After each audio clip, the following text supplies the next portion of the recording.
हरि ओम ओम आदो देवकी देव गर्भजनहं गोपी गृहवर्धनं माया पूतनं जीवं तापहरणं गोवर्धनो द्वारणं कंसाचेदनं कौरवादिहननं कुन्तीसुतापालनम् एतत् श्रीमद्भागवत महापुराणं कथित श्रीकृष्णलीलामृतं त्वमेव माता च पिता त्वमेव त्वमेव बन्धो च शिखा त्वमेव विद्या द्रविणं त्वमेव सर्वं मम देवदेवः विष्णु भगवान की जय। श्रीमद्भागवत गीता महात्म्य। ओम नमो भगवते वासुदेवाय। ओम श्री नमो भगवते वासुदेवाय। वासुदेवाय विश्वेश्वराय आदिपुरुषाय अपरंपरिपुरुषाय नमः।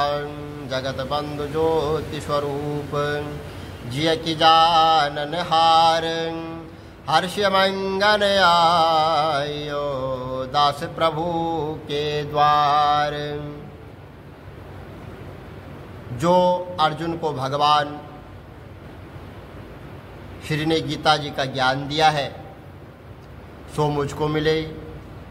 भय भक्तजन भगवान श्री कृष्णचंद्र जी से किशोरदास मांगते हैं, हे प्रभु गीता ज्ञान के उच्चारण करने से तेरे पूर्ण ब्रह्मा को पाता है। हे प्रभु मैं आपकी शरण में हूँ।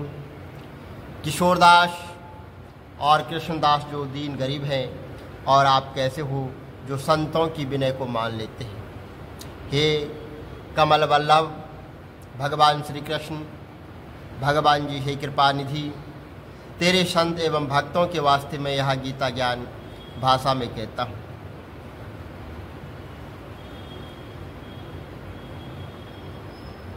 जब कौरव और पांडव की युद्ध को चले तब राजा धृतराष्ट्र ने कहा कि मैं युद्ध देखने को चलूंगा।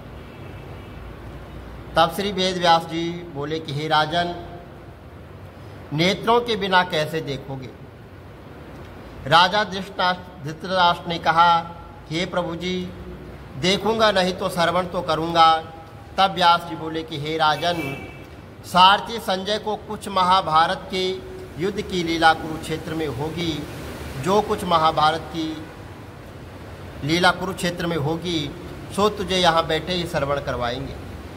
वेदव्यास जी के मुख से यह वचन सुनकर संजय ने विनय करी कि हे प्रभु, यहाँ हस्तिनापुर में कुरुक्षेत्र की लीला मैं कैसे जानूंगा तथा राजा से किस भांति कहूँगा। तो तब व्यास जी ने प्रसन्न होकर संजय से कहा कि हे संजय, मेरी कृपा से तुझे यहाँ से ही दिखाई देगा। व्यास जी के इतना कहते ही संजय की दिव्य दृष्टि हो गई और बुद्धि उसकी दिव्य हो गई। तब आगे महाभारत का कौतुक कहते हैं, सुनो। 7 अहक्षिणी सेना पांडव की और 11 अहक्षिणी सेना कौरवों की, यह दोनों सेनाएं कुरुक्षेत्र की मैदान में जब एकत्रित हुई तब धृतराष्ट्र ने पूछा कि हे संजय, धर्म के क्षेत्र में युद्ध की इच्छा से वहाँ सभी इकट्ठे हुए और मेरे पांडवों के पुत्रों ने क्या किया। संजय ने कहा कि पांडवों की सेना व्यवहित देखकर दुर्योधन द्रोणाचार्य के समीप जाकर कहने लगे कि हे आचार्य, देखिए आपके शिष्य बुद्धिमान दुप्रद पुत्र ने पांडवों की बड़ी सेना की कैसी व्यूह रचना की है। और इस सेना में अर्जुन, भीम, बड़े बड़े धनुर्धारी वीर युगधान, विराट महारथी और धृतराष्ट्र, चित्रकेन, बलवान, पुरजित और कुंतीभोज नरों में श्रेष्ठ शैव्य पराक्रमी युद्धमान है, बलवान है, उत्तेजमय है। अभिमन्यु व द्रौपदी के 5 पुत्र सबके सब महारथी हैं। हे ब्राह्मण श्रेष्ठ, आपके स्मरण अब मैं सेना के प्रधान सेनापतियों का नाम वर्णन करता हूँ। आप भीष्म, कर्ण, युद्ध विजय, कृपाचार्य, अश्वत्थामा, विक्रम, सोमदत्त का पुत्र भूरिश्रवा और बहुत से सूरवीर मेरे प्राण तक देने को तैयार है। ये लोग शास्त्र चलाने में बहुत चतुर हैं और सब कुछ युद्ध में विद्या में प्रवीण है। हमारी सेना जिसके भीष्म रक्षक अपार बल है और उसकी सेना की जिसके भीम रक्षक हैं थोड़ा सा बल है। अब आप सब अपने मोर्चों पर सावधान होकर सेनापति भीष्मपिता की रक्षा कीजिए। कुरुक्षेत्र भीष्मपिता ने दुर्योधन को प्रश्न करते हुए और ऊंचे स्वर में गरजते शंख बजाया। फिर चारों ओर शंख और नगाड़े आदि बजने लग गए। अनेक बाजे बजने लगे जिनका बड़ा भयंकर शोर वहाँ पर शब्द सुनाई दिया। इसके अनंतर सफ़ेद घोड़े रथ पर बैठे माधव भगवान श्री कृष्ण और पांडव अर्जुन ने भी दिव्य शंखों को बजाया। भगवान श्री कृष्ण ने पंचजन्य और अर्जुन ने देवदत्त नामक शंख को और भीष्म कर्म करने वाली भीम ने पांडव नामक बड़े शंख को बजाया। कुंती पुत्र धर्मराज युधिष्ठिर ने अनंत विजय, नकुल ने सुघोष, सहदेव ने मणिपुष्पक तथा महान धनुर्धर काशीराज शिखंडी, दृष्टमनु, विराट, अपार्य सत्यकी, राजा द्रुपद और द्रौपदी ने पांचों पुत्र तथा महाभाव अभिमन्यु इन सब वीरों ने अपने अपने शंख को बजाया। उन शंखों के भारी शब्द से आकाश और पृथ्वी वहाँ पर गूंज उठी और धृतराष्ट्र के पुत्रों के हृदय कांप उठे। हे राजन, अर्जुन ने कौरव को युद्ध के लिए प्रस्तुत देखकर भगवान श्री कृष्ण जी से कहा कि हे अच्युत्या, मेरा रथ दोनों सेनाओं के बीच में खड़ा कीजिए जिससे मैं युद्ध करने वाले को देख लूं कि इस रणभूमि में मुझे किन किन के साथ युद्ध करना है। हे दुर्बुद्धि, दुर्योधन से प्रीत रखने वाले जो संग्राम के लिए यहाँ एकत्रित हुए हैं उनको देख सकूं। संजय कहने लगे कि हे राजन, अर्जुन की बात सुनकर भगवान श्री कृष्ण ने भीष्म, द्रोण आदि वीरों के सामने उत्तम रथ को खड़ा करके कहा कि हे वीर, संग्राम के लिए उदत इन कौरवों को देख लो। अर्जुन ने चाचा, बाबा, गुरु, मामा, भाई, पौत्र, ससुर और स्वजनों को शास्त्रों से वहाँ पर सुसज्जित देखा और उसने इन दोनों सेनाओं में अपने ही सब बंधुओं को खड़ा देकर परम हृदय से और अत्यंत खेद के साथ यह वचन कहे कि हे भगवान श्री कृष्ण, संग्राम की इच्छा से आए इन अपने बंधुओं को देख मेरे आगे मेरे सब अंग ढीले पड़ गए और मुख सूखा जा रहा है। मेरा शरीर बेकाल हो रहा है और रोमांच खड़े होते और गांड भी हाथ से गिर जाता, त्वचा जली जा रही है। हे केशव, मुझ में खड़े रहने की सामर्थ्य नहीं है, मेरा मन चक्कर खा रहा है और आप सब लक्षण में उल्टे देख रहे हैं। मैं संग्राम के स्वजनों का वध करके कोई लाभ नहीं होगा। हे भगवान श्री कृष्ण, मैं जीत का राज्य व सुख भी नहीं चाहता हूँ। हे प्रभु, हमको राज्य भोग और जीवन से क्या काम है, क्योंकि जिनके लिए राज्य भोग और सुख की इच्छा की जाती है वह सब संग्राम में प्राण और धन की क्षमता छोड़ मरने को तैयार है। आचार्य, पिता, पुत्र, पितामह, मामा, ससुर और पौत्र संबंधी ये सब मुझे मारे भी तो हे मधुसूदन, मैं इन्हें मारने की इच्छा नहीं करूँगा। हे जनार्दन, त्रिलोकी के राज्य के लिए भी मैं इन्हें मारने की इच्छा नहीं करूँगा।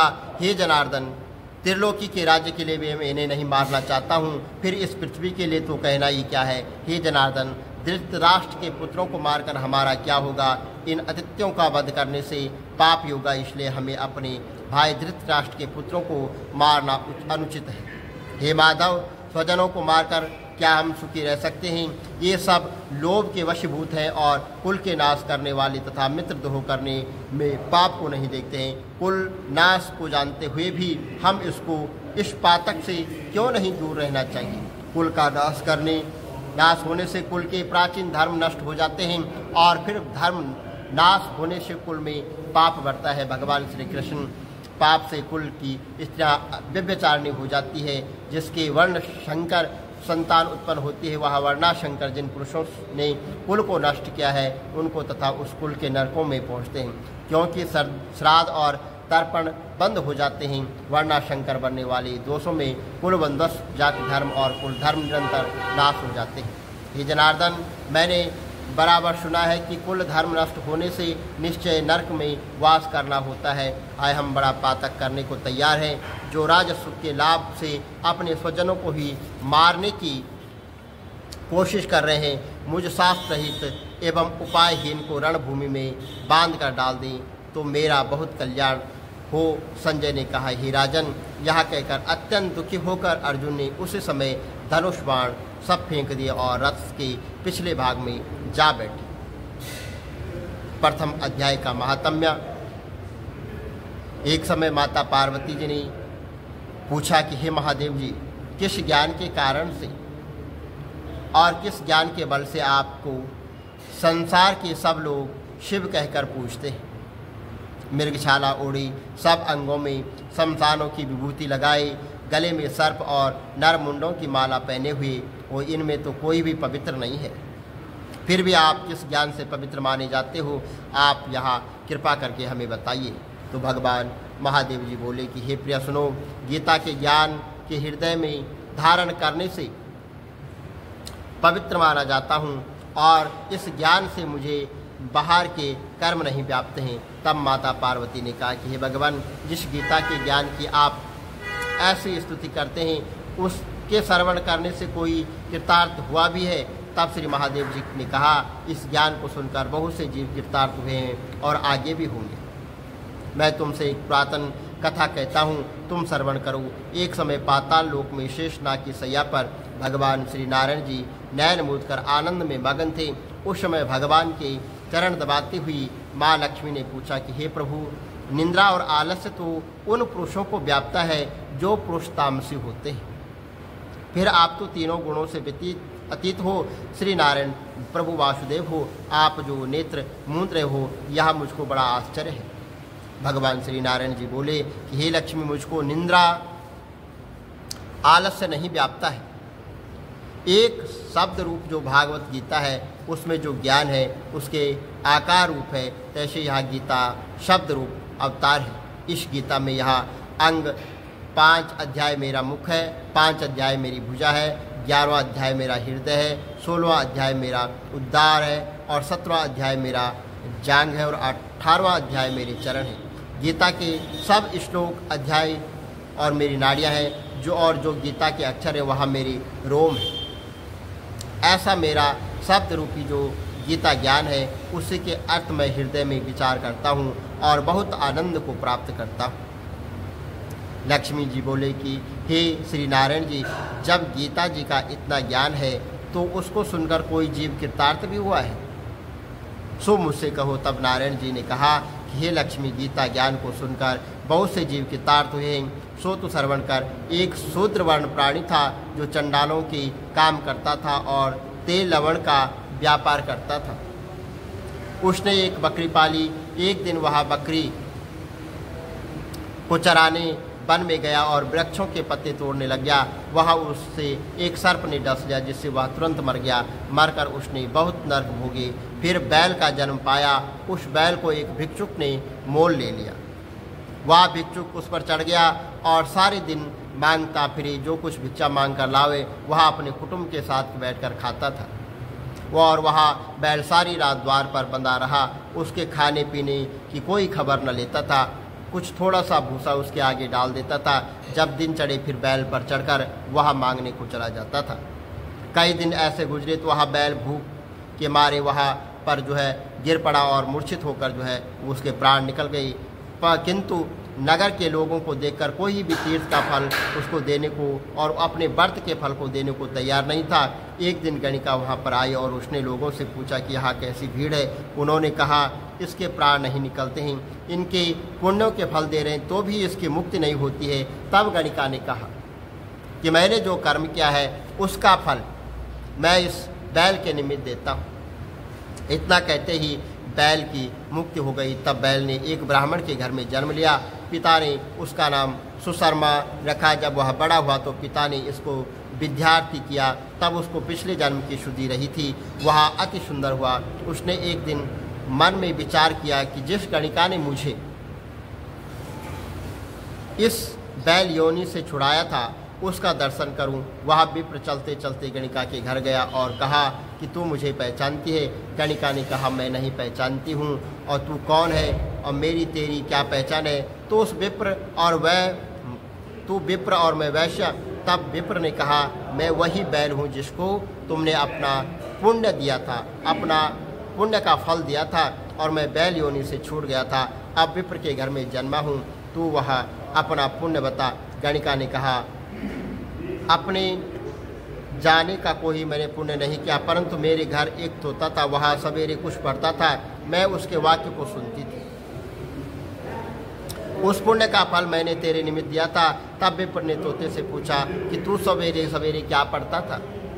तो तोते ने कहा कि मैं पिछले जन्म में एक विप्र का पुत्र था। पिता ने मुझे गीता के पहले अध्याय का पाठ सिखाया था और पहले दिन मैंने मुझको गुरु ने क्या पढ़ाया, तब गुरु जी ने मुझे श्राप दिया कि तू सुबह हो जा।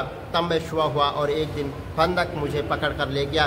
तब विप्र ने मुझे मोल ले लिया और वह विप्र अपने पुत्र को गीता का पाठ सुनवाता था, उसको सिखाता था, सुनवाता था। तब मैंने भी यह पाठ सीख लिया। उसी दिन से विप्र के घर चोर घुस पड़े और उनको धन तो प्राप्त न हुआ, किंतु वह मेरा पिंजरा उठा कर ले गए। यह गणिका उनकी मित्र थी, वह मुझे इसके पास ले आए और सो मैं नित्य प्रातः गीता जी के पहले अध्याय का पाठ करता था। यह गणिका सुनती और इस गणिका की समझ में नहीं आता जो मैं पढ़ता, वही इस गणिका ने तेरे निमित्त दिया था। वह श्री गीता जी के पहले अध्याय का पाठ का फल है। तब विप्र ने कहा कि हे तोते, तू भी विप्र है, मेरे आशीर्वाद से तेरा कल्याण हो। सो ये लक्ष्मी विप्र के इतना कहते ही वह तोता भी मुक्ति को प्राप्त हुआ। तब गणिका ने बुरे कर्म छोड़ दिए और नित्य प्रति स्नान करने लगे और श्री गीता जी के प्रथम अध्याय का पाठ करने लग गई और उससे भी उसकी मुक्ति हो गई। श्री नारायण जी ने कहा कि हे लक्ष्मी जी, जो कोई अनजान कर भी गीता जी का पाठ करे उसको भी मुक्ति मिलेगी। बोलो भगवान श्री कृष्ण महाराज की जय, बांके बिहारी लाल की जय।